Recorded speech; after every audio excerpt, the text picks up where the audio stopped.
So I love how random life can be. I had a couple of days off between gigs and hanging out with my friends in DC and Baltimore, and so I decided to go camping. Heard about this really cool waterfall setup in Pennsylvania outside of Pittsburgh, and I stopped for dinner last night on my way up there, intending on camping up there, and met this really cool guy who's a metal fabricator who had been picking up a load of, I guess, sheet metal or something from one of these scrap yards, and got talking to him, found out he works for a co-op and was sharing some of my artistic work, and he introduced me to this amazing guy who owns a gallery here in Pittsburgh and is offering exclusive access to me and anyone I bring for 3 days to all these really amazing abandoned locations that I guess he owns or has access to, something to that effect, and then offered to put the images up in a exclusive show at his gallery at the end of the year, which is freaking awesome. I mean, this is what happens whenever you actually just let things randomly happen in your own life and take advantage of the fact that people can be really freaking cool. So, needless to say, did not end up camping last night. I actually crashed at this dude's place and got some tips on where to explore in Pittsburgh. Already did one review this morning of this really amazing diner. Now I'm going to be going through some place called The Strip.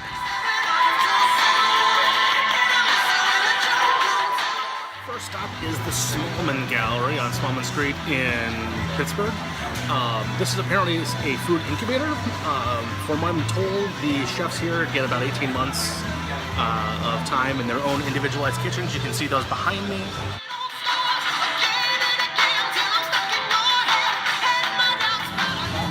Gotta give him points for cleverness here. Probably the most unique way of presenting something I have seen in a while, and I'm a Sandlot fan, so yeah.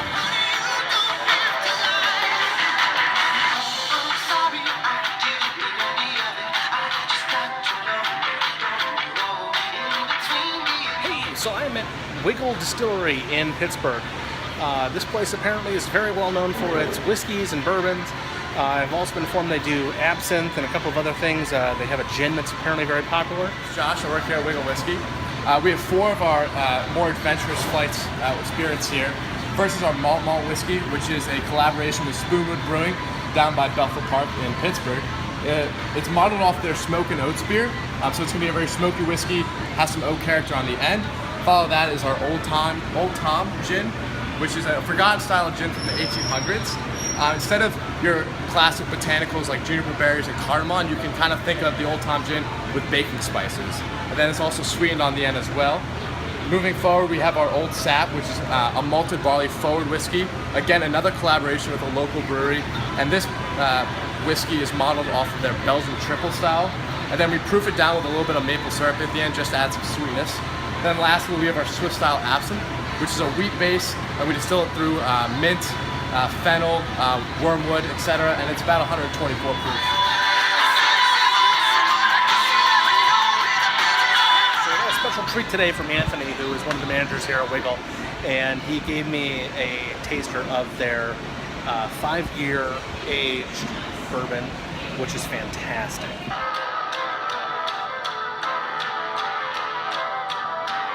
Maggie's farm in Pittsburgh, Pennsylvania. From what I am told, they have a fantastic paint for it. Well, that's going to do it for Pittsburgh. Thank you very much.